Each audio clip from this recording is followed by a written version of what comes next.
Pagane paugub tuul, ulub lumi, lendab näkku, orki kari kobus rünnakuks pätid ja vigased kokku.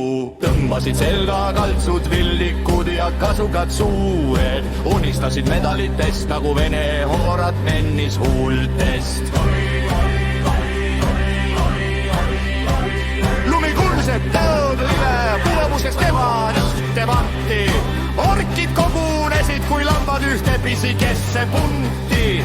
Istusid tuunitud metallist okastega tankidest, mis näeb välja kui pläust, kuid siiski mindi haklihaks drooni kaadrisse jäi viimseks pilguks rõve orki lõus. Üle põllu, üle jõe, mööda metsariva roomasid orki ussid, arvasid, et lähevad peale tungile, kui tegelikult tabale minevad massid.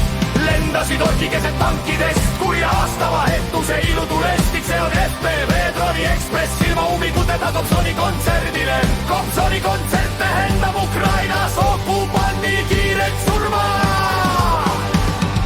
Positsioonil varjes tegutseb operaator Grisha. Talle meeldib okupantidele anda teise ilmaviisa. Paneb FPV prillid ette, tõstab linnulendu.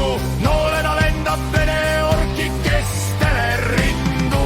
Tõusid samal hetkel taevasse sagelad tublid droonid ja võtsid sihid pule lapitud Vene kondomid. Metsaribas landasid laiali soolikad jalakad, et pead enam Ukrainasse ei roniks netud lintaväel.